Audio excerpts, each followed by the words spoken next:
প্রিয় দর্শক, আমি ডাক্তার বাসুদেব কুমার শাহ আপনাদের সবাইকে স্বাগত জানাচ্ছি রাজ টিভির নতুন আয়োজন বায়োফার্মা হেলথ লাইফের 16তম পর্বে। প্রিয় দর্শক, বায়োফার্মা হেলথ লাইফ অনুষ্ঠানের নাম শুনেই বুঝতে পারছেন আমরা চেষ্টা করছি প্রান্তিক জনগোষ্ঠীর দৌড় গোড়ায় চিকিৎসা সেবাটাকে পৌঁছে দেওয়া, এবং এই মহান ব্রত নিয়ে কাজ করছে বায়োফার্মা হেলথ লাইফ এই অনুষ্ঠানটি। এই অনুষ্ঠানটির উদ্দেশ্য হচ্ছে বাংলাদেশের বরেণ্য বিশেষজ্ঞ চিকিৎসকদেরকে সাধারণ জনগণের সামনে এনে বিভিন্ন রোগ এবং তার কারণ প্রতিকার বিষয়ে পরামর্শ প্রদান করা। তারই ধারাবাহিকতায় আমাদের আজকের বিষয় নির্ধারিত হয়েছে কিডনির পাথর চিকিৎসা এবং প্রতিকার। আজকের অনুষ্ঠানের scientific partner Biopharma, knowledge partner easy flow D, Max Club and উটকা। প্রিয় দর্শক, আমাদের সাথে আজকের এই আলোচনায় সম্মানিত বিশেষজ্ঞ অতিথি হিসেবে যুক্ত আছেন দেশ বরেণ্য আন্তর্জাতিক খ্যাতিসম্পন্ন ইউরোলজিস্ট ডাক্তার মোহাম্মদ জাহাঙ্গীর আলম, সহযোগী অধ্যাপক ও বিভাগীয় প্রধান ইউরোলজি বিভাগ, শেখ সায়রা খাতুন মেডিকেল কলেজ, গোপালগঞ্জ। চলুন দর্শক, পরিচিত হই আমাদের আজকের অতিথির সাথে। স্যার, আপনাকে অনেক অনেক স্বাগত জানাচ্ছি রাজ টিভির নতুন আয়োজন বায়োফার্মা হেলথ লাইফে আজকের পর্বে অংশগ্রহণ করার জন্য। আপনাকে স্বাগত জানাচ্ছি। পাশাপাশি বায়োফার্মা হেলথ লাইফ এবং রাজ টিভির দর্শক শ্রোতা যারা এই অনুষ্ঠানটি সরাসরি দেখছেন এবং পরবর্তীতে দেখবেন তাদেরকে স্বাগত জানাচ্ছি। অনেক অনেক ধন্যবাদ স্যার। প্রিয় দর্শক, আপনাদেরকে জানিয়ে রাখছি বায়োফার্মা হেলথ লাইভ এই পুরো আয়োজনটি কিন্তু আপনাদেরকে ঘিরে। অতএব আপনারা যারা আমাদের এই আলোচনায় সরাসরি সম্পৃক্ত হতে চান, তারা অবশ্যই রাজ টিভির অফিসিয়াল কমেন্ট বক্সে আপনার সমস্যাটি জানিয়ে, বিশেষ করে কিডনির পাথর এই বিষয়ে যদি আপনাদের জানার কোনো আগ্রহ থাকে, আমাদেরকে মতামত জানাতে পারেন রাজ টিভির অফিসিয়াল কমেন্ট বক্সে। এছাড়াও সরাসরি স্যারের সঙ্গে কথা বলার জন্য সুবর্ণ সুযোগ রয়েছে আপনাদের, আর সেই সুযোগটি হচ্ছে টেলিভিশন স্ক্রিনে দেখানো নম্বর আপনি ফোন করতে পারবেন। আমি নম্বরটি বলে দিচ্ছি 017792710121।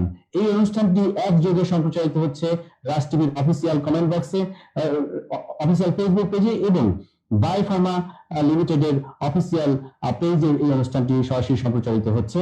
আপনারা থাকুন আমাদের সাথে। আমরা চলে যাচ্ছি সরাসরি মূল আলোচনায়। প্রথমে আসতে চাই আমাদের সম্মানিত অতিথি ডাক্তার মোহাম্মদ জাহাঙ্গীর আলম স্যারের কাছে। আসলে কিডনির পাথর, অনেক তো পাথর আছে, আর মানে শ্বেত পাথর আছে, কোষ্ঠী পাথর আছে, তো কিডনির পাথর এইটা আবার কোন টাইপের পাথর, একটু যদি আমরা জানি আপনার কাছ থেকে প্রথমে। ধন্যবাদ।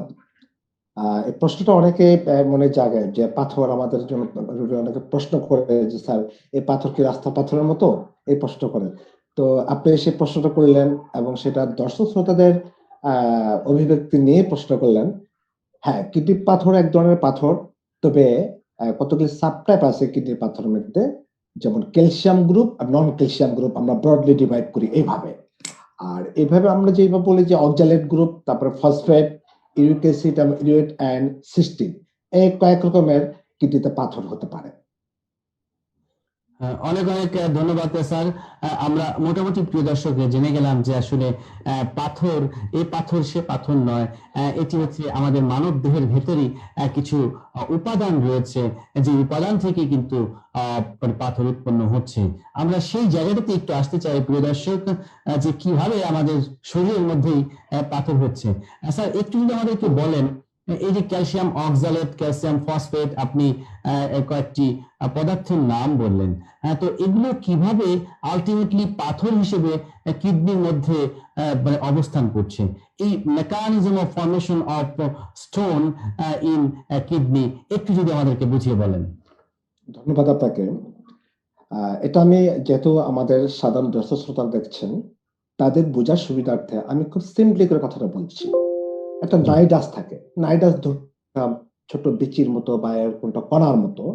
এই নাইডাসটা অ্যারাউন্ড দ্য নাইডাস আপনার আরো কিছু জিনিস পর্যন্ত প্রিসিপিটেট হয়, অর্থাৎ জমা হয়। জমা হয়ে তখন এটা স্টোন আকারে ফর্মেশন হয় এবং স্টোন তৈরি হয়। সেটা কিডনিতে হতে পারে, কিডনি ছাড়া কিডনি নলে হতে পারে, তারপরে মূত্রথলিতে হতে পারে, বিভিন্ন জায়গায় হতে পারে, যেগুলিকে আমরা এক ভাষায় বলি যে ইউরোলিথিয়ালসিস। অনেক অনেক ধন্যবাদ স্যার। প্রিয় দর্শক, আপনারা দেখছেন বায়োফার্মা হেলথ লাইভ। আজকে আমরা আলোচনা করছি কিডনির পাথর চিকিৎসা এবং প্রতিকার। স্যার, এই পর্যায়ে আমরা একটু জানতে চাই, এই যে যে মানে মানে কিডনির যে পাথর, এই পাথর যখন কিডনির মধ্যে আসে তখন আসলে কি কি উপসর্গ দেখা দিতে পারে? রোগীরা বুঝবে কিভাবে যে তার কিডনির মধ্যে পাথর অবস্থান করছে? এটার কোনো সিমটমস রয়েছে কিনা?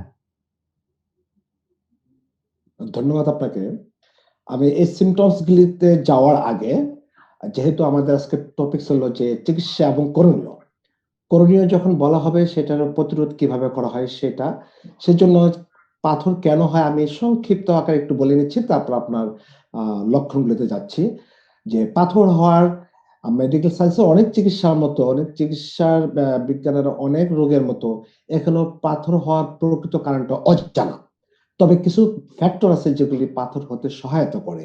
যেমন শরীরে ভিটামিন এ এর অভাব, যদি পানির শূন্যতা থাকে, মানে পানি কম খায় কেউ, তারপরে ক্যালসিয়াম এবং ক্যালসিয়ামযুক্ত খাবার বেশি খান, তারপরে যদি আপনার ইনফেকশন হয় যেটা ইউটিআই বলা হয়, তারপরে যদি আপনার কিডনি থেকে কিডনি নালী এবং মূত্রথলি হয়ে যে প্রপারলি ড্রেনেজ হওয়ার কথা, সেই প্রবাহটা কিডনি প্রস্রাবের সেই, এটাকে বলা হয় আমরা যে inadequate drainage of the urine.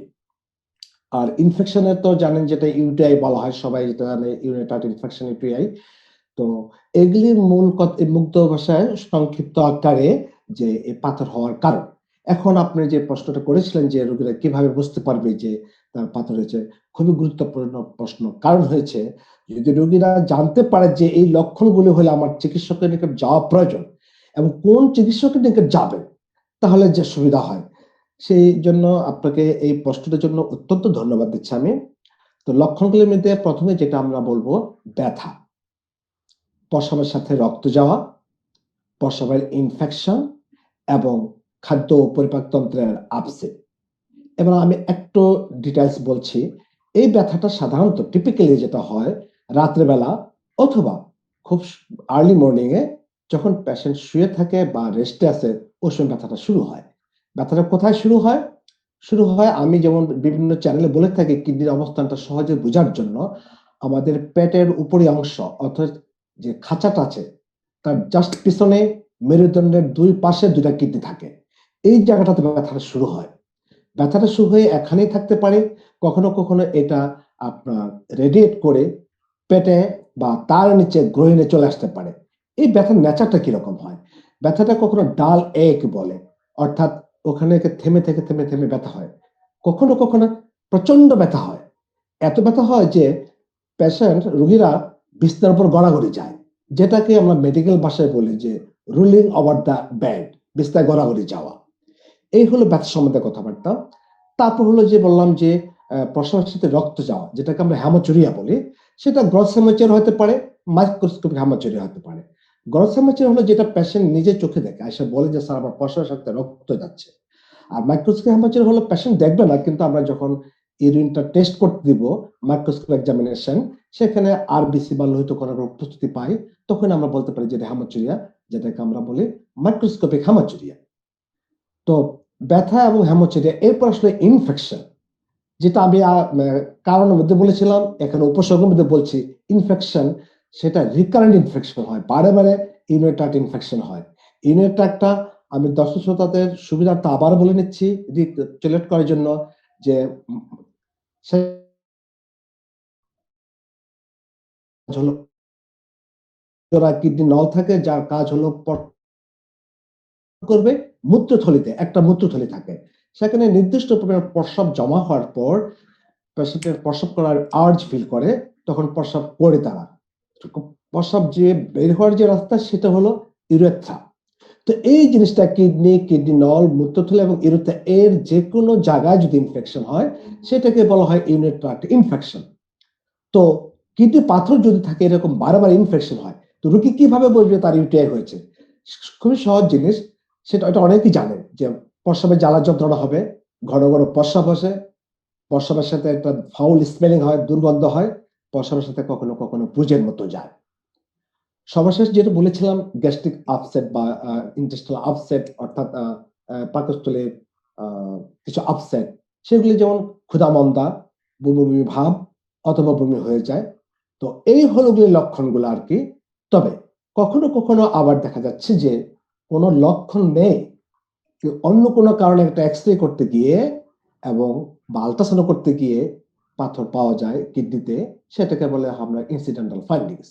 আমি শুরুতে বলেছিলাম যে আপনার প্রশ্ন যে পাথর কত রকমের, কিছু কিছু পাথর আছে মসৃণ থাকে সারফেসটা, ও মসৃণ থাকার ফলে ব্যথা হয় না, রক্ত যায় না প্রসারের সাথে, যার ফলে পেশেন্ট নোটিস হয় না।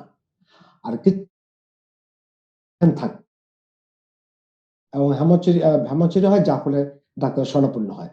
তো মুগ্ধ কথা হলো যেটা ব্যথা, এবং ব্যথাটা মোস্ট ইম্পর্টেন্ট। 75% পেশেন্ট প্রেজেন্ট করে এই ব্যথা নিয়ে, মানে রেনাল স্টোনের 75% পেশেন্ট প্রেজেন্ট করে ব্যথা নিয়ে। তো ব্যথা, প্রস্রাবের সাথে রক্ত যাওয়া এবং ইনফেকশন, বারে প্রস্রাবের ইনফেকশন, এই হলো লক্ষণগুলো। Major criteria. রাইট অনেক অনেক রাইট ধন্যবাদ। প্রিয় দর্শক, তার মানে হচ্ছে যে কোন সময় আপনি বুঝতে পারবেন যে আপনার কিডনির মধ্যে পাথর অবস্থান করছে, সেটি কিন্তু একটি প্রাথমিক লক্ষণ স্যার বর্ণনা করলেন। অতএব আপনারা সতর্ক থাকুন। স্যার, আমাদের প্রত্যেকটি রোগ নিয়ে আমাদের দর্শকদের আমরা জনমত জরিপ করার চেষ্টা করি বরাবরের মতোই, যে কে কি ভাবছে। বেসিক্যালি আজকে যেহেতু আলোচনার বিষয় কিডনির পাথর, তো আমরা একটু স্যার দেখবো আমাদের সাধারণ জনগণ তারা কে কি ভাবছে কিডনির পাথর বিষয়। আমরা সেই বিষয়টি জন্য একটি স্পেশাল আয়োজন রেখেছি, কিডনির পাথর নিয়ে জনগণের ভাবনা। তো দর্শক, চলুন আমরা উপভোগ করি কিডনির পাথর নিয়ে আমাদের সাধারণ জনগণ কে কি ভাবছে, এই নিয়ে বিশেষ আয়োজন জনগণের ভাবনা। আপনার কি কিডনির যত্ন নেওয়া হয়, আপনার নিজের কিডনি? না না, এটা কারোটাই যত্ন নিতে পারি, সেটা তো শরীরের ভিতরে থাকে, ওটা কিভাবে যত্ন নেবে? কিডনিতে যে পাথর হয় সে সম্পর্কে কি আপনার কোনো ধারণা আছে? আসলে ধারণা নাই এগুলি, কারণ আমরা তো ডাক্তার না, তাহলে তো আমাদের কিভাবে ধারণা থাকবে? কিডনিতে পাথর হলে মানুষের কি সমস্যা হতে পারে বলে আপনি মনে করেন? আমি মনে করি যে শরীর দুর্বল হয়ে যায়, তারপরে মনে করেন যে আপনার মাজা ব্যথা করে, নানান ধরনের সমস্যা হতেই পারে। কিডনিতে যদি পাথর হয় সেক্ষেত্রে আপনি কি আসলে ডাক্তারের শরণাপন্ন হওয়ার বিষয়টাকে গুরুত্বপূর্ণ মনে করেন? কিডনিতে পাথর হলে সবাই চাবে যে ডাক্তারের কাছে দেখা আমরা নিজের জানটা বাঁচাই। কিডনিতে পাথর অপারেশন না করালে আসলে আমাদের কি ধরনের সমস্যা হতে পারে? কিডনিতে পাথর অপারেশন যদি না কারণ হয়, সেক্ষেত্রে তো আমাদের অনেক প্রবলেম হতে পারে, কারণ এটা তো অবশ্যই একটা রিস্কি একটা ব্যাপার। হ্যাঁ, এটা আমি মনে করি যে এটা অপারেশন করানো উচিত। বাংলাদেশে যে কিডনি রোগের যে চিকিৎসা হয় সেটা কোথায় করানো হয় এই সম্পর্কে কি আপনার কোনো ধারণা আছে? বাংলাদেশ বলতে আমি এরকম জানি না যে কিডনি রোগের আসলে মূলত চিকিৎসা কোথায় হয়। কিডনি ভালো রাখার জন্য মানুষের আসলে কি করা উচিত আসলে? কিডনি ভালো রাখার জন্য পানি একটু বেশি খাওয়া উচিত। তাছাড়া বিশেষ করে ইউরিনটা আটকে রাখা ঠিক না, ইউরিনটা টাইম মতো করা উচিত, এই জিনিসগুলাই। আর ঠিকমতো ঘুম, সেটা তো অবশ্যই দরকার। এখানে একটু ইন্টারপ্রিটেশন আসতে চাই আপনার কাছে, যে আমাদের একজন দর্শক বলছিলেন যে কিডনি তো ভেতরে থাকে, ধরা যায় না, ছোঁয়া যায় না, তার আবার কিভাবে সে যত্ন করবে। অর্থাৎ এখানে কিন্তু এই কথার মধ্যে কিন্তু একটি তাৎপর্য লুকিয়ে আছে, সে কিন্তু বুঝতে পারছে না যে কিডনির যত্নটা নিবে কিভাবে। আবার একজন দর্শক বললেন যে কিডনির চিকিৎসা কোথায় হয় তার কোনো জানাই নেই, যে বাংলাদেশে যে কিডনির চিকিৎসা হয় তিনি এখনো জানেন না বাংলাদেশের নাগরিক হিসেবে। তো স্যার, আপনার অবজারভেশনটা কি আমাদের সাধারণ জনগণের এই যে উত্তরের প্রেক্ষাপটে? ধন্যবাদ। আসলে কিডনি নিয়ে তো আমার এতদিন ধারণা ছিল যেটা, যে কিডনি নিয়ে মানুষ বেশি সচেতন। অন্তত আমার কাছে কিছু টুকি যেগুলো আসে, তারাও তো কিডনি নিয়ে, যেমন কোমরে ব্যথা হলো, অনেক সময় চলে আসে যে তার কিডনিতে পাথর হয়েছে কিনা, বা কিডনিটা চেক করতে আসছে। তো কিন্তু এই দর্শকদের মধ্যে আরেকজন কিন্তু সুন্দর বলেছেন যে কিডনি সুস্থ রাখার জন্য বেশি করে পানি খেতে হবে, প্রস্রাব আটকে রাখা যাবে না। Very nice. এই সাজেশনটা কিন্তু আমি আমার রোগীদের দিয়ে থাকি, যে কিডনিটাকে সুস্থ রাখার জন্য, বা যে পাথর, বিশেষ করে পাথর যাতে না হয়, আমাদের বিভিন্ন সায়েন্টিফিক সেমিনার গুলা ব্রড এন্ড অ্যাব্রোডে যেগুলো হয়, তখন যে কিডনি যে একটা জিনিস, যেটা পিত্ততে পাথর হলে আমরা রোগীদের বলে দিতে পারি, পাথরটা অপসারণ করে যে আর জীবনে পাথর হবে না। কিন্তু কিডনি বা মূত্রনালীতে পাথর হলে কিন্তু সেটা আমরা বলি না, কারণ পাথর ফিরে আবার হতে পারে। সরি, ব্যাপারটা খুব সহজ, কারণ পিত্ত পাথর যখন হয়, সেটা তো পিত্ত টাকার অপারেশন করে ফেলেই দেওয়া হয়। কিন্তু কিডনিতে তো আমরা সেটা করি না, আমরা শুধু পাথরটাকে দূর করি, সেই জন্য আবার হতে পারে। তো সেই না হওয়ার জন্য কি করা? না হওয়ার জন্য যে ওই যে পাথরটাকে অ্যানালাইসিস করে কিছু কিছু খাবার বেশি খাওয়া, কিছু কিছু খাবার কম খাওয়া। তো আমরা বললাম যেটা আমাদের গরিব দেশ, আমাদের মতো দেশে এই প্রত্যেকটা রোগীর পাথর পরীক্ষা করা সম্ভব নয়। তাহলে কিভাবে আমরা রোগীদেরকে সাজেশন দিতে পারি? তো এরকম কয়েকটা মানে আন্তর্জাতিক সেমিনারে এবং আমাদের জাতীয় পর্যায়ের সেমিনারে আয়োজনের পর আন্তর্জাতিক সেমিনার থেকে পরে যেটা বের হয়ে আসলো এনালাইসিস করে যে ২ টা উপদেশ সমস্ত ধরনের পাথরের জন্য প্রযোজ্য। এর মধ্যে একটি হলো যেটা আমার এক দর্শক খুব সুন্দর বললেন যে প্রচুর পরিমাণে পানি খাওয়া, আর হলো প্রস্রাব আটকে না রাখা। তো আমি এখানে এড করতে চাচ্ছি যেটা পাথর যাতে না হয় সেজন্য প্রচুর পরিমাণে পানি খাওয়া এবং আমরা যেটা এক্সট্রা লবণ খাই, ভাতের সাথে যে এক্সট্রা সল্ট নেই ওইটাকে এভয়েড করতে হবে পাথরটাকে যাতে না হয়। এখন কিডনি চিকিৎসা সম্বন্ধে যে ধারণাই এটা আসলে একটু দুঃখজনক লাগলো বা অবাক লাগলো আমার কাছে। আসতে চাই, কারণ আমাদের দর্শকদের অনেক প্রশ্ন ইতিমধ্যে জমে গিয়েছে, সেই প্রশ্নগুলো আমরা নিতে চাই। জি। প্রিয় দর্শক, আপনারা দেখছেন বায়োফার্মা হেলথ লাইভ। আজকের এই অনুষ্ঠানের আলোচনার বিষয় কিডনির পাথর চিকিৎসা এবং প্রতিকার। এই বিষয়ে আমাদের সাথে প্যানেল এক্সপার্ট হিসেবে যুক্ত আছেন দেশ বরণ আন্তর্জাতিক খ্যাতিসম্পন্ন নিউরোলজি ডাক্তার মোহাম্মদ জাহাঙ্গীর আলম, সহযোগী অধ্যাপক ও বিভাগীয় প্রধান নিউরোলজি বিভাগ শেখ সায়েরা খাতুন মেডিকেল কলেজ গোপালগঞ্জ। আমাদের অনুষ্ঠানের knowledge partner easy flow D, Max Club and উটকা। আপনারা থাকুন আমাদের সাথে, বেশি বেশি করে অনুষ্ঠানটি শেয়ার করুন। এই পর্যায়ে আমরা স্যার কয়েকজন দর্শকের প্রশ্ন নিতে চাই। যুক্ত আছেন আমাদের সাথে ডাক্তার সোনিয়া রহমান। আপনি একটি প্রশ্ন করেছেন, যুক্ত হয়েছেন খুলনা মেডিকেল কলেজ থেকে। প্রশ্ন রেখেছেন, স্যার আসসালামু আলাইকুম, ভীষণ ভালো লাগছে অনুষ্ঠানটি দেখে, বিশেষ করে আপনার প্রাণবন্ত উপস্থাপনা আমি মুগ্ধ। সেই সাথে ধন্যবাদ জানাচ্ছি বায়োফার্মাকে সুন্দর একটি অনুষ্ঠান আয়োজন করার জন্য। আমার প্রশ্ন হচ্ছে, রেনাল স্টোনের কোথায় কোথায় বেশি হয়ে থাকে, অ্যানাটমিক্যাল লোকেশন গুলো যদি স্যার একটু বলেন। ধন্যবাদ ডক্টর সুনিয়া প্রশ্ন করার জন্য। আপনি জানেন যেহেতু আপনি ডাক্তার যে আমাদের কিডনি পাথরগুলো ২ রকমের, একটা প্রাইমারি স্টোন আর একটা সেকেন্ডারি স্টোন। তো প্রাইমারি স্টোনটা সাধারণত কিডনি থেকে হয় এবং অলমোস্ট অল স্টোন আপনার কিডনি থেকে অরিজিন হয়। সেই কিডনি থেকে অরিজিন হয়ে এটা মাইগ্রেট করে পেলভিসে আসে। পেলভিস থেকে কিডনি নাল বা ইউরেটার যেটা আমরা বলি সেখানে আসে। তারপরে আপনার মূত্রথলিতে আসে। এখন কিডনির মধ্যে কোথায় বেশি হয়? কারণ কিডনি একটা বিশাল অংশ। আমি যেহেতু ডাক্তার সোনিয়া প্রশ্নটা করেছে সুতরাং তাকে ওইভাবে বুঝাচ্ছি আমি। Upper calyx, middle calyx, lower calyx এভাবে ৩ ভাবে বিভক্ত। তারপর হলো গিয়ে পেলভিস। তো কোন ক্যালিক্সে বেশি হয় বা কোন সেতে পেলভিসে বেশি হবে নাকি ক্যালিক্সে বেশি হবে এরকম কোনো স্পেসিফিক ডাটা নেই। তো আমরা ডিপেন্ডেন্ট পার্ট যদি বলি সেই হিসাবে যেমন লোয়ার ক্যালিক্স, তারপরে পেলভিস এগুলি কিন্তু আপনার ডিপেন্ডেন্ট পার্ট। এই প্রশ্নগুলিতে কিডনি পাথর হওয়ার সম্ভাবনা বেশি থাকে। তো আমি আগে বলেছি এই নিয়ে কোনো স্পেসিফিক ডাটা বা স্পেসিফিক মানে কাজ নেই। সুতরাং কোন পাথর upper calyx, middle calyx, lower calyx কোনটাতে বেশি হয় এরকম কোনো স্টাডি বা ডাটা এখন পর্যন্ত তৈরি হয়নি। তবে স্বাভাবিকভাবে ধারণা করে যাওয়া হয় যেটা যেহেতু ডিপেন্ডেন্ট পার্ট হলো যে লোয়ার ক্যালিক্সটা এবং পেলভিস এই দুটাতে হওয়ার সম্ভাবনা বেশি আর হলো মিডল ক্যালিক্সে। তবে হ্যাঁ, চিকিৎসার ক্ষেত্রে কিন্তু আপার ক্যালিক্স, মিডল ক্যালিক্স, লোয়ার ক্যালিক্সে মানে একটু ভ্যারি করবে বা স্টোন ক্লিয়ারেন্স রেটটা একটু ডিফারেন্স হবে। সেটা যদি পরবর্তী প্রসঙ্গে আরো চিকিৎসা প্রসঙ্গে আসে তখন আমি সেটা আলাপ করব। ধন্যবাদ ডক্টর সোনিয়া। অনেক অনেক ধন্যবাদ স্যার। আপনার একজন স্টুডেন্ট যুক্ত হয়েছে আমাদের সাথে, দাস যুক্ত হয়েছেন শেখ সায়েরা খাতুন মেডিকেল কলেজ গোপালগঞ্জ থেকে। লিখেছেন, স্যার আসসালামু আলাইকুম, আমি ২য় বর্ষের ছাত্রী, আপনার স্টুডেন্ট। আমি একটু জানতে চাই, যদি রেনাল স্টোন সঠিক সময়ে চিকিৎসা করা না হয় সেখান থেকে কি কি কমপ্লিকেশন হতে পারে? ধন্যবাদ। কমপ্লিকেশনের মধ্যে প্রথম যেটা আমরা ছোট দিয়ে শুরু করি সেটা হলো আমি যেটা লক্ষণে বলেছিলাম যে বারবার ইনফেকশন হতে পারে। তারপরে ইন্টারমিটেন্ট পেইন, বারবার ব্যথা হতে পারে। যদি স্টোন, রেনাল স্টোন ওই যে বলেছিলাম ডাল একিং পেইন, যার ফলে যে পেলভিস বা ইউরেটার আসলে যেমন patient rolling over the bed প্রচন্ড ব্যথা গড়াগড়ি করে এরকম ব্যথা নাও হতে পারে, বাট একটা কনস্ট্যান্ট পেইন সারাক্ষণ তাকে একটা বিরক্তিকর, অত তাকে সিভিয়ার না কিন্তু একটা বিরক্তিকর একটা পেইন সারাক্ষণ ব্যাকে হয়ে থাকে, ইনফেকশন হয়।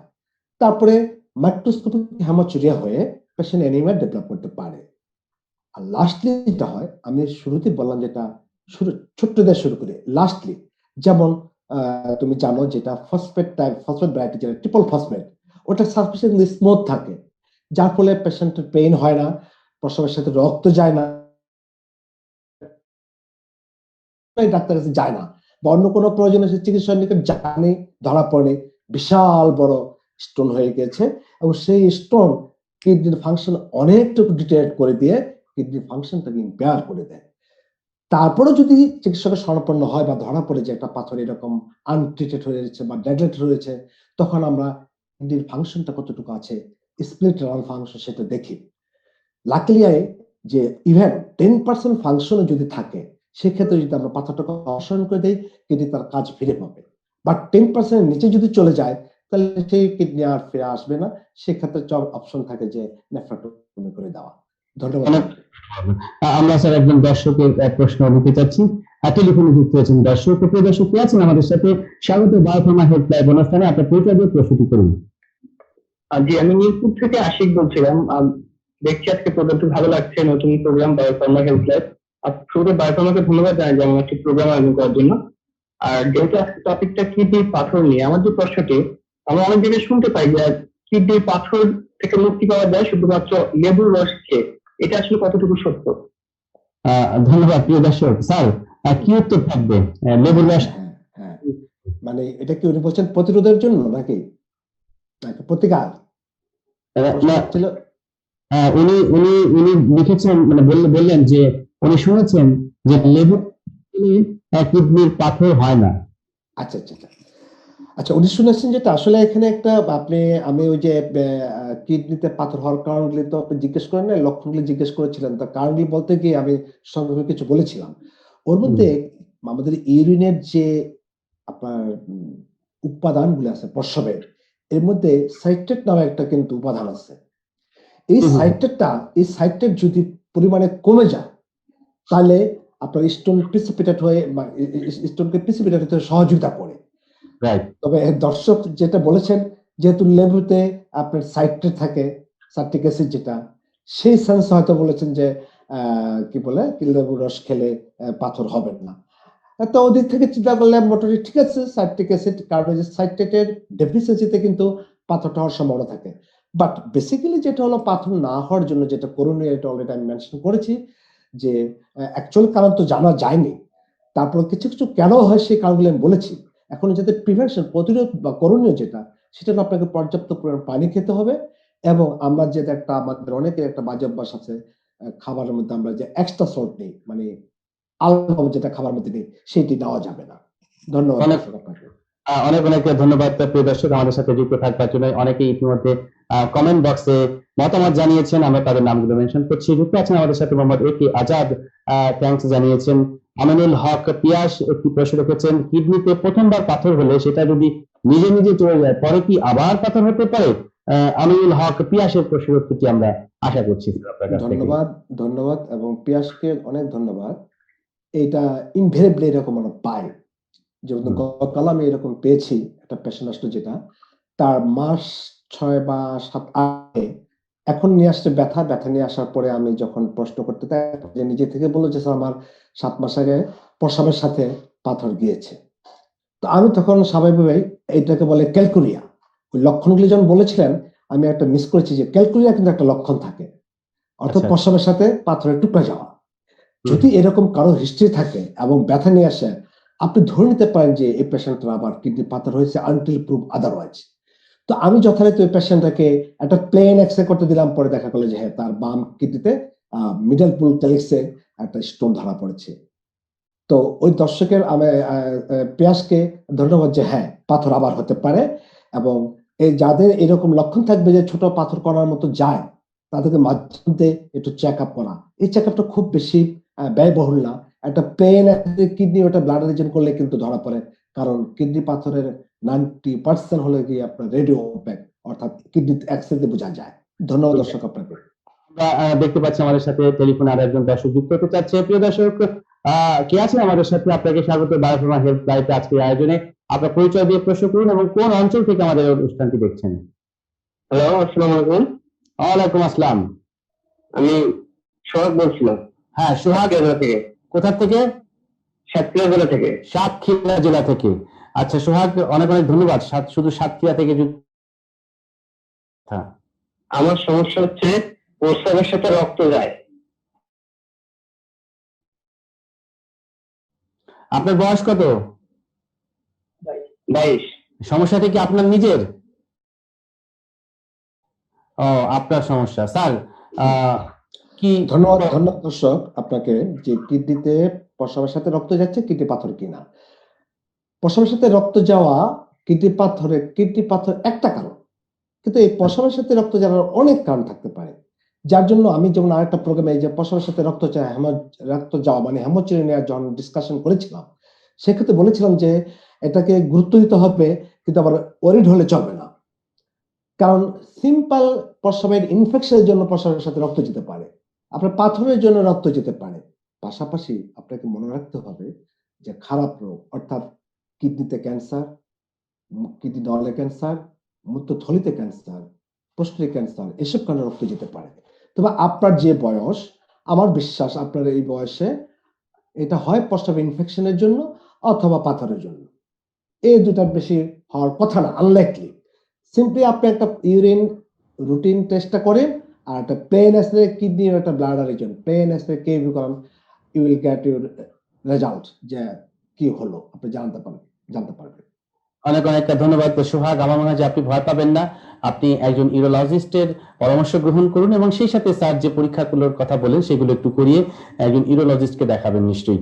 স্যার, আমরা অত্যন্ত আনন্দিত যে আমাদের এই অনুষ্ঠানটিতে যোগ দিয়েছেন দেশ বরেণ্য আন্তর্জাতিক খ্যাতিসম্পন্ন uro oncologist professor doctor M A. Salam. তিনি অনুষ্ঠানটি দেখে একটি মতামত জানিয়েছেন, লিখেছেন যে good topic and good presentation. Professor doctor Abdul Salam sir যুক্ত আছেন, অনলাইনে আমাদের অনুষ্ঠানটি দেখছেন। Thank you sir, thank you sir, আপনাকে অনেক ধন্যবাদ স্যার, এবং I feel appreciate from your comment sir. Thank you. প্রিয় দর্শক, এভাবেই আমরা চাই আমাদের এই অনুষ্ঠানটি সবাই দেখবে, মতামত প্রকাশ করবে এবং যাদের জানবার আগ্রহ রয়েছে কিডনি পাথর নিয়ে, ইনফ্যাক্ট প্রত্যেকটি সংশ্লিষ্ট বিষয় নিয়ে, সেই বিষয়গুলোর জন্য আমরা ফোন কলের ব্যবস্থা রেখেছি। আপনারা ফোন করেও সরাসরি জানতে পারবেন এবং যথারীতি একজন দর্শকও আবার ফোন দিয়েছেন। প্রিয় দর্শক, স্বাগত জানাচ্ছি আপনাকে বায়োফার্মা হেলথ লাইফে আজকের অনুষ্ঠানে। আপনার নাম এবং পরিচয় জানিয়ে প্রশ্নটি করুন। আমি সজীব বলছিলাম, ফরিদপুর থেকে। আচ্ছা আচ্ছা, আমার হোম ডিস্ট্রিক্ট ফরিদপুর। আর সজীব, আপনার ফরিদপুরের কোন জায়গাটাতে বাড়ি? হ্যাঁ, সজীব, জেলায়। আচ্ছা আচ্ছা আচ্ছা, জেলাতে। ও শহরেই, ওকে ফাইন। তো আপনার সমস্যাটা কি জানান আমাদেরকে। স্যার আছেন, শুনছেন আপনার কথা। হ্যাঁ স্যার, আমার প্রশ্ন স্যারের কাছে, যেহেতু মানে যদিও আজকে প্রোগ্রামটা কিডনি পাথর নিয়ে, কিন্তু আমার একটা ইনফরমেশন জানা ছিল যে কিডনি ইনফেকশনের প্রতিরোধ গুলো আর কি কি হয়, লক্ষণ, কিডনি ইনফেকশনের লক্ষণ সমূহ গুলো কি কি আর কি। আচ্ছা আচ্ছা, লক্ষণগুলো মধ্যে আলোচনা হয়েছে, তারপর আপনি যেহেতু কষ্ট করে আমাদেরকে ফোন করেছেন, স্যার যদি একটু আবার একটু। হ্যাঁ, কিডনি ইনফেকশনের লক্ষণগুলো আমি ইউটিআই সম্বন্ধে বলেছিলাম যে প্রস্রাবের জ্বালা যন্ত্রণা, ঘন ঘন প্রস্রাব হওয়া, প্রস্রাবের দুর্গন্ধ হওয়া এবং প্রস্রাবের সাথে পা যাওয়া। এর সাথে যদি স্পেসিফিক আপনি কিডনি ইনফেকশন মিন করতে চাচ্ছেন, যেটা আমরা পাইলোনেফ্রাইটিস বলি, এই ক্ষেত্রে প্রচন্ড জ্বর আসবে এবং কিডনির জন্য বেশ ব্যথা হবে, পেশেন্ট টক্সিক হয়ে যাবে, চেহারা মানে খুব টক্সিকনেস দেখা যাবে চেহারায়। তাহলে প্রস্রাবের সাথে রক্ত যাওয়া, প্রস্রাবে জ্বালা যন্ত্রণা, প্রস্রাবের সাথে পুজোর মতো যাওয়া, নিচে পেটে ব্যথা করা, এর অতিরিক্ত যেটা অনেক জ্বর আসবে এবং কিডনি রিজনে পেইন হবে এবং পেশেন্টের চেহারা টক্সিক হয়ে যাবে। এই হলো কিডনি ইনফেকশনের লক্ষণ। আমরা আরো একজন দর্শক টেলিফোনে যুক্ত করতে চাই। প্রিয় দর্শক, কি আছেন আমাদের সাথে? আপনার পরিচয় দিয়ে প্রশ্নটি করুন। জি, আসসালামু আলাইকুম। আমার নাম হচ্ছে হৃদয়। হ্যাঁ হৃদয়, আমি একটা প্রোগ্রামটা দেখতেছিলাম, খুব ভালো লাগতেছে। আমি কুমিল্লা থেকে ফোন করেছি। হ্যাঁ, আসলে আমি যেটার জন্য ফোন করেছি যেটা হচ্ছে আজকাল রাস্তাঘাটে বা বিভিন্ন হার্বাল অথবা আপনার বোনাজি ওষুধ দেখা যায়, যারা নাকি বলে যে 7 দিনে আপনার বিনা অপারেশন আমার ওষুধ খেলে কিডনি ভালো হয়ে যাবে, আপনার পাথর পড়ে যাবে। স্যার, এই বিষয়গুলো আসলে কতটুকু সত্য? আমরা কি তাদেরকে ভরসা করতে পারি? কিন্তু বিষয়টা আমার কাছে খুব কনফিউশনে আছি যে আসলে আমরা কি করব, ডাক্তারের কাছে যাবো না বোনাজি ওষুধ ওই হারবালওয়ালাদের কাছে যাবো? এই ব্যাপারটা একটু আলোচনা করে। আমার মনে হয় যে প্রিয় দর্শক, আপনি আমাদের আজকের অনুষ্ঠানের বেস্ট কোশ্চেনিয়ার, অর্থাৎ আপনি সবচেয়ে ভালো প্রশ্নটি করেছেন। স্যার, আপনি কি নিশ্চয়ই আমার সাথে একমত হবেন? এই প্রশ্ন আমার নিজেরও ছিল। যে প্রিয় দর্শক, আপনাকে ধন্যবাদ যে আপনি একটি টাইম ডিমান্ডিং কোশ্চেন উপস্থাপন করেছেন। আপনার নামটা কি বললেন? স্যার আমার নাম হচ্ছে স্যার হৃদয় স্যার। আমি হচ্ছে আমাদের এখানে গ্রাম অঞ্চল তো স্যার, এখানে রাস্তা রাস্তা স্যার লিফলেট দেখা যায় এই হারবাল নিয়ে, ওরা এটা করে ফেলতেছে, ওরা পাথর ধ্বংস করে দিবে, বিনা অপারেশন ওষুধ খেলেই 500 টাকার ওষুধ খেলেই পাথর পড়ে যাবে স্যার। হ্যাঁ, ওরা চ্যালেঞ্জ দিতেছে 100% গ্যারান্টিতে।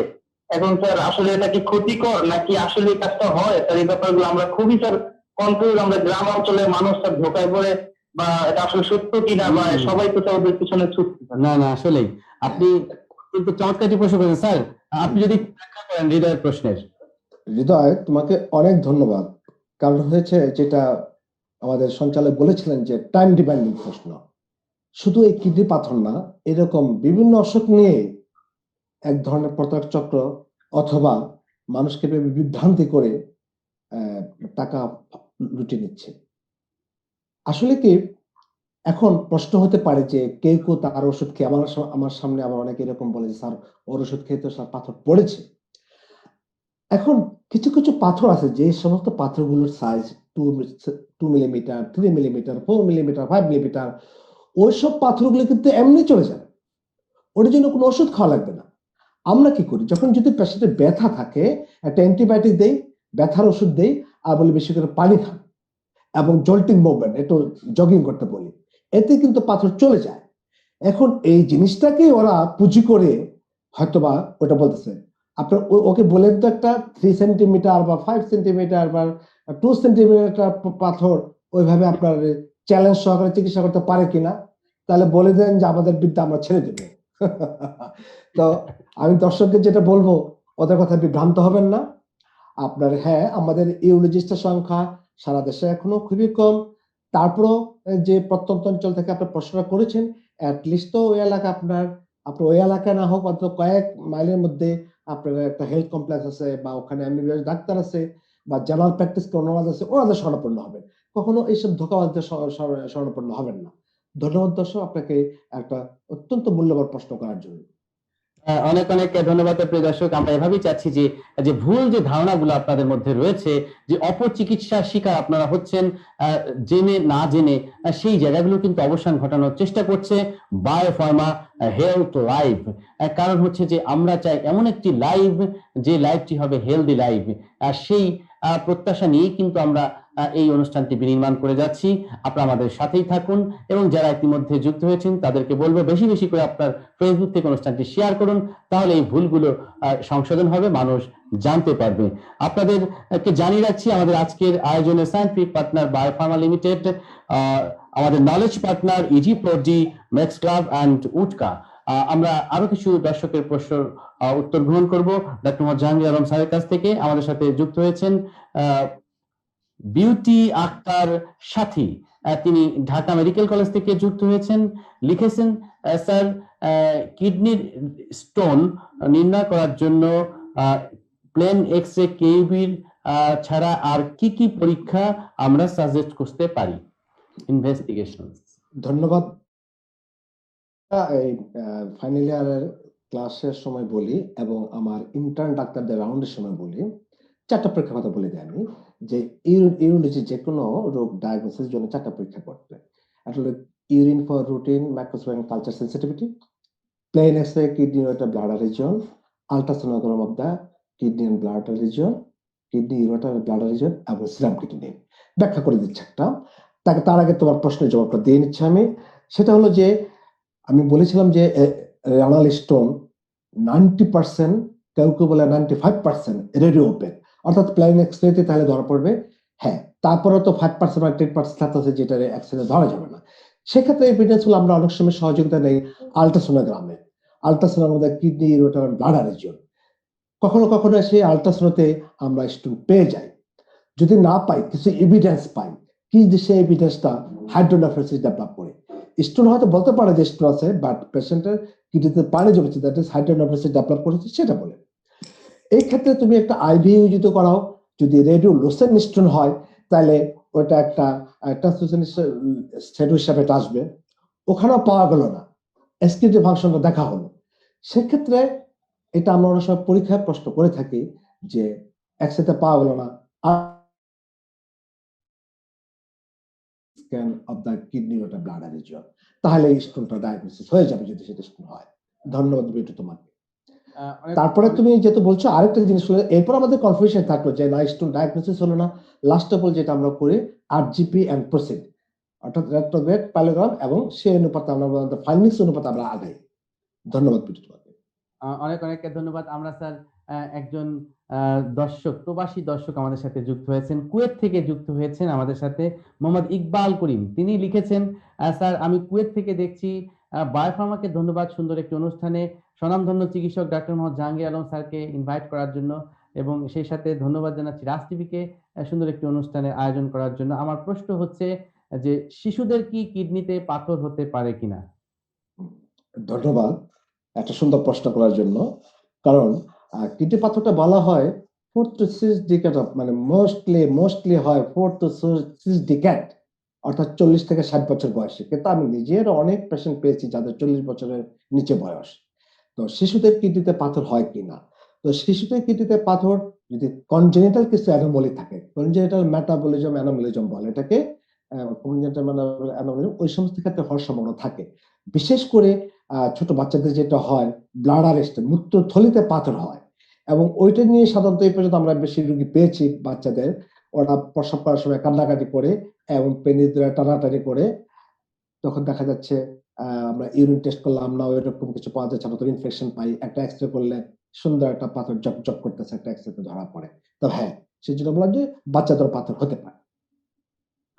তার মানে শিশুরাও কিন্তু প্রিয় দর্শক এই পাথর থেকে মুক্ত নয়। আসুন আমরা আরো একটু বেশি সচেতন হই। এবং সেই সাথে আমরা আরো একজন দর্শকের প্রশ্ন গ্রহণ করতে চাচ্ছি। টেলিফোনে যুক্ত হয়েছেন প্রিয় দর্শক, কে আছেন আমাদের সাথে? আপনার প্রশ্ন করুন। আসসালামু আলাইকুম। ওয়ালাইকুম আসসালাম। হ্যাঁ, আমি ঢাকা ধানমন্ডি থেকে মারুফ বলছিলাম। জি মারুফ, বলুন। হ্যাঁ, স্যার আমি জানতে চাচ্ছিলাম যে কারো যদি কিডনিতে পাথর হয় তখন সে কাজগুলো করতে পারে না, সুস্থ থাকার জন্য কি করতে পারে? এটা একটি ভালো প্রশ্ন, যে কিডনিতে পাথর যদি হয়ে যায় তারপর সে কিভাবে সুস্থ থাকবে, তাই তো? তার মানে আমরা জি। চিকিৎসা পদ্ধতি নিয়ে আমরা এই পর্যায়ে কথা বলতে চেয়েছিলাম। আপনি থাকুন আমাদের সাথে, স্যার নিশ্চয়ই উত্তর দিবে। স্যার মারুফের যে প্রশ্নটি, যে কিডনির পাথর হয়ে গেলে কি করবে, অর্থাৎ আমরা এখন চিকিৎসা পদ্ধতির মধ্যে আসতে চাচ্ছি, যে কি কি চিকিৎসা পদ্ধতি? ধন্যবাদ। চিকিৎসা পদ্ধতির মধ্যে যেটা আমরা একটু আলাপ করলাম সেটা হলো কনজারভেটিভ ট্রিটমেন্ট। এখন একটা পেশেন্টের এই পাথরের জন্য আমি আমার প্রেজেন্টেশনের শুরুতে বলেছিলাম, যেটা আপনি যখন প্রশ্ন করেছেন লক্ষণগুলা, সেই লক্ষণের মধ্যে বলেছিলাম 75% ক্ষেত্রে পেশেন্ট প্রেজেন্ট করে ব্যথা নিয়ে। হুম হুম। তো সে প্রথম কথা হলো আপনাকে পেশেন্টকে ব্যথা মুক্ত করতে হবে। সেই ব্যথা মুক্ত করার জন্য একটা অ্যান্টিবায়োটিক, একটা অ্যানালজেসিক, একটা NSAID এসব দেওয়া, এবং পেশেন্টকে এডুকেটলি হাইড্রেট করতে হবে। সেটা পানি খেয়ে হোক, আর যদি বমি বা বমি ভাবের জন্য পানি খেতে না পারে, তাহলে আমরা ইন্ট্রাভেনাস স্যালাইন দিয়ে পেশেন্টকে এডুকেটলি হাইড্রেট করব এবং ব্যথা মুক্ত করব। প্রাথমিক হলো এই, পেশেন্টকে আগে ব্যথা মুক্ত করেন। পেশেন্টের ব্যথা নিয়ে আপনি এখন তো ডেফিনিটিভ চিকিৎসা যেতে পারবেন না। তো এই ব্যথা মুক্ত হওয়ার পর আমাকে স্পেসিফিক চিকিৎসা কতগুলি ফ্যাক্টর উপরে। পাথরের কোথায় হয়েছে, দ্যাট ইজ সাইজ। পাথরের সাইজ কি, অর্থাৎ কতটুকু বড়, তার শেপ কি, ওটা কিরকম দেখতে, তারপরে অ্যানাটমিক্যাল কোন অ্যাবনর্মালিটি আছে কিনা, এই জিনিসগুলি কনসিডারেশন করে আমাদের এই পাথরের চিকিৎসাগুলো।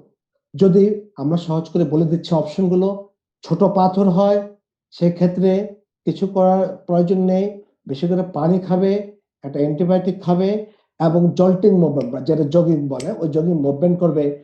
2 millimetre, 3 millimetre, 4 millimetre, even 5 millimetre স্টোনও পাস হয়ে যেতে পারে। সেটা কিভাবে জানা যাবে? পেশেন্ট ব্যথা মুক্ত হবে, পেশেন্ট তার সিমটম মুক্ত হবে, এবং একটা প্লেন এক্সরে বা আল্ট্রাসাউন্ড করেই বোঝা যাবে যে সে তার পাথর চলে গেছে। এখন তার থেকে যদি বেশি বড় হয়, আপনি 2.5 সেন্টিমিটার যদি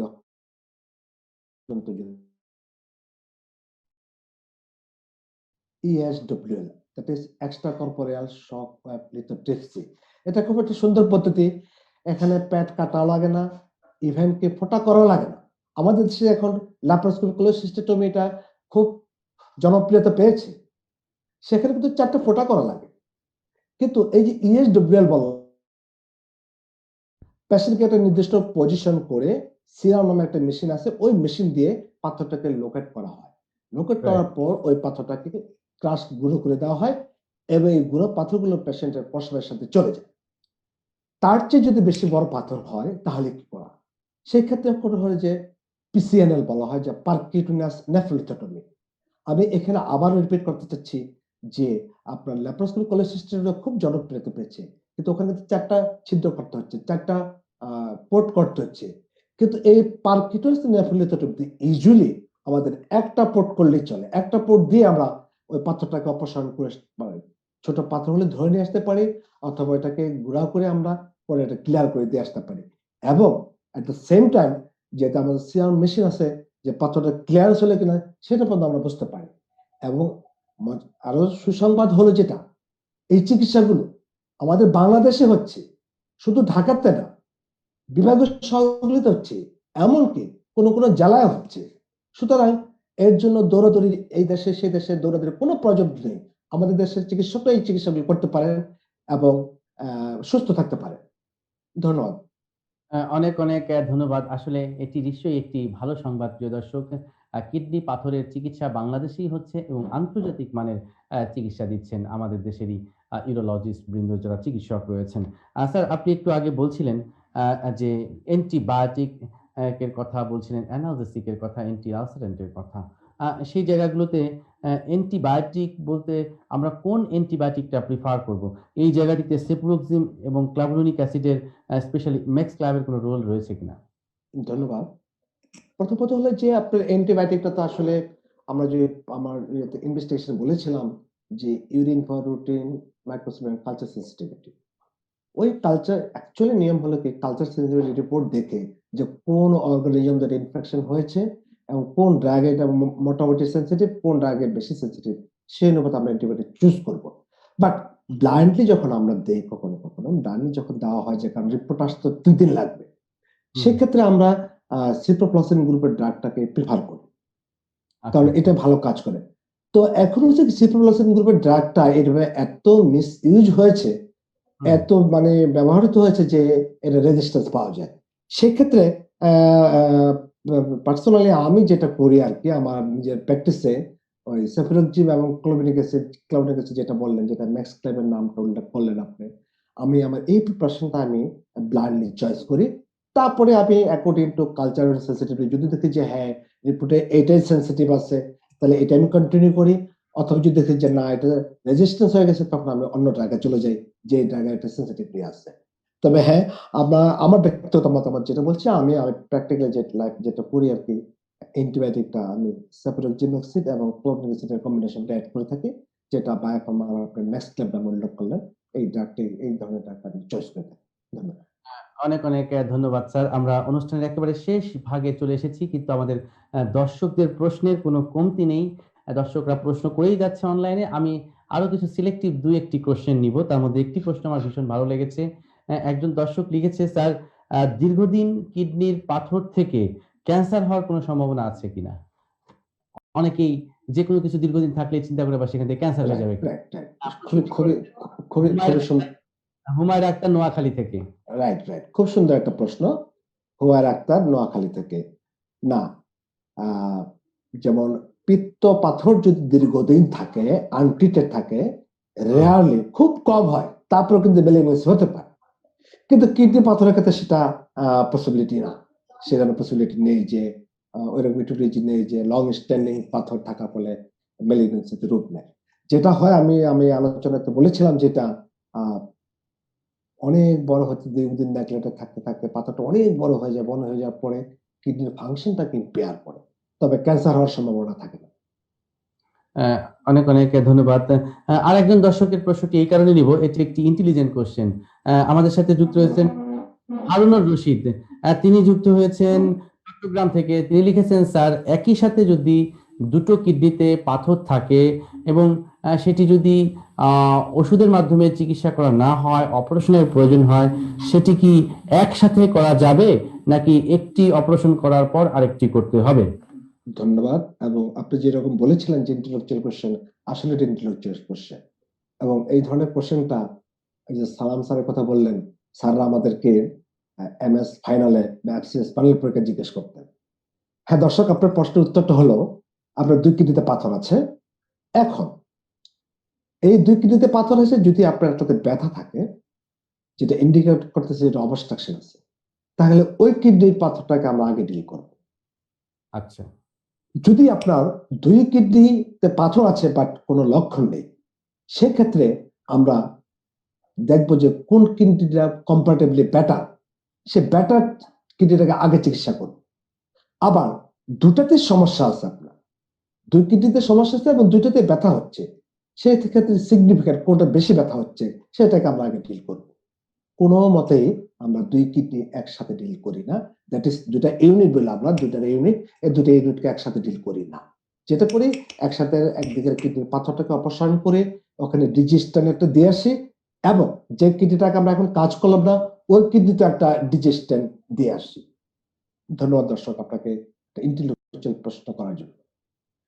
অনেক অনেক ধন্যবাদ প্রিয় দর্শক আমাদের সাথে যুক্ত থাকবার জন্য। এবং স্যারও কিন্তু ইন্টেলিজেন্ট কোশ্চেনই বলেছেন, কারণ আপনাদের এই ইন্টেলিজেন্ট কোশ্চেনের উত্তরের মাধ্যমে আমাদের অন্যান্য দর্শক যারা রয়েছেন তারা কিন্তু উত্তরগুলো পেয়ে যাচ্ছেন। ইনফ্যাক্ট এটি নিশ্চয়ই একটি ভালো প্রশ্ন, এবং যারা মেডিকেল শিক্ষার্থী রয়েছেন তারাও কিন্তু ভাইবা বোর্ডের আনসারটা সহ আপনার উত্তরটা পেয়ে গেলেন।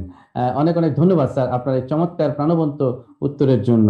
আমরা স্যার অনুষ্ঠানের একেবারে শেষ ভাগে চলে এসেছি। তো সর্বশেষ আমরা অনুষ্ঠান শেষ করবার আগে দুজন মানুষের কাছে আসলে কৃতজ্ঞতা বোধ না জানালেই নয়। কারণ বায়োফার্মা হেলথ লাইফ এই করোনার এই প্যান্ডেমিক সিচুয়েশনে যখন স্বাস্থ্য সেবাটা সীমিত পরিসরে হচ্ছে, চিকিৎসকরাও চেম্বার প্র্যাকটিসটা যদিও এখন কিছু কিছু চিকিৎসক শুরু করে দিয়েছেন, ঠিক সেই সময়টাতে এবং ক্রান্তি লগ্নে বায়োফার্মা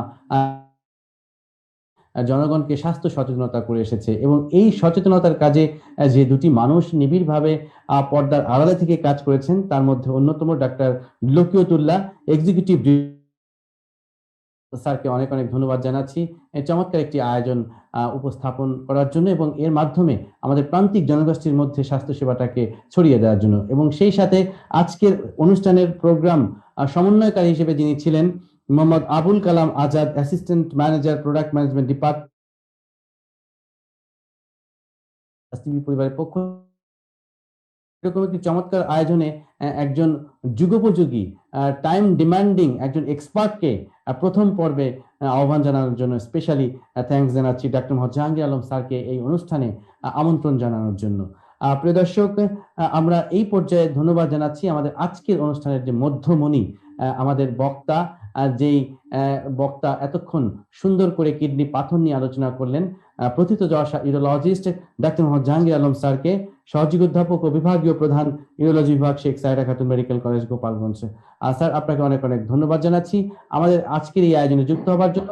এবং সর্বশেষ আজকের এই বায়োফার্মা হেলথ লাইফ অনুষ্ঠানে আসতে পেরে আপনার কেমন লাগলো, এবং ভবিষ্যতে কিভাবে এই অনুষ্ঠানের ধারাবাহিকতা সামনের দিকে ত্বরান্বিত হবে সেই পরামর্শটা আপনার কাছ থেকে চাচ্ছি।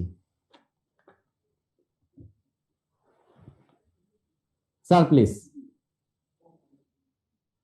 স্যার আপনি কি আমাকে শুনতে পাচ্ছেন? হ্যাঁ হ্যাঁ স্যার, একটু আনমিউট করে আপনি আমাদের একটু একটু একটু মানে ডিস্টারবেন্স হচ্ছে, একটা ডিস্টার্ব হচ্ছে। আমি আমি আমি শেষ করতেছি। প্রথমত হলো যে যে আপনি যা বলছিলেন যে এই সময়তে একটা ফার্মাসিউটিক্যালস এগিয়ে আসতেছে জনগণের স্বাস্থ্য সচেতন করার জন্য, স্বাস্থ্য সচেতনতা বৃদ্ধি করার জন্য। এটা বিরাট একটা ব্যাপার। সেই জন্য বায়োফার্মাকে ধন্যবাদ দিচ্ছি, এবং বায়োফার্মার ডক্টর লকিয়তুল্লাহ এবং আবুল কালাম আজাদকে স্পেশালি ধন্যবাদ দিতে হচ্ছে, কারণ তাদের প্রচেষ্টাই আজকে এই রাজ টিভির মাধ্যমে প্রান্তিক যুগগোষ্ঠীর জনগণ এই অনুষ্ঠানটা দেখতে পাচ্ছে।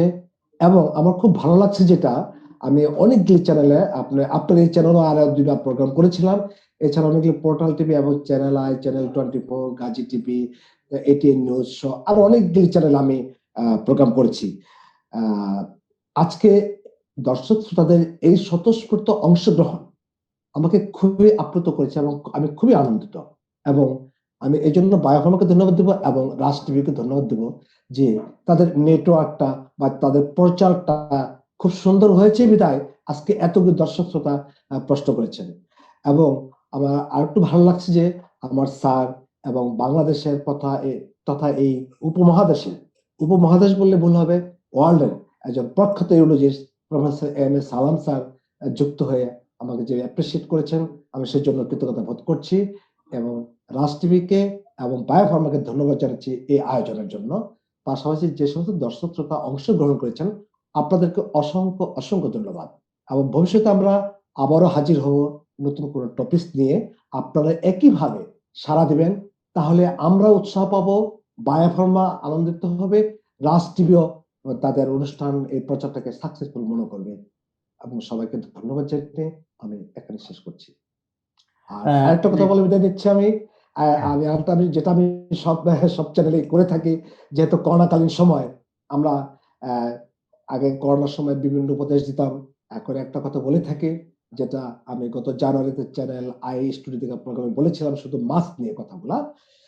তো এখন একটা জিনিস আপনার করতে হবে, সব নিয়ম মানেন বা না পারেন, মানলে তো সবগুলো নিয়ম মানতে পারলে খুবই ভালো, কিন্তু ঘর থেকে যখন বের হবেন অ্যাটলিস্ট মাস্কটা ব্যবহার করবেন। এটা আপনাকে কিভাবে প্রিভেন্ট করতে পারে, আমাকে এই প্রশ্নটা করা হয়েছিল। সুমা ইসলাম নামের সাংবাদিক প্রশ্ন করেছিলেন যে স্যার সব রেখে কেন এটা বলছেন, তার উত্তরটা ছিল, সেই উত্তরটা আপনাদেরকে দিচ্ছেন।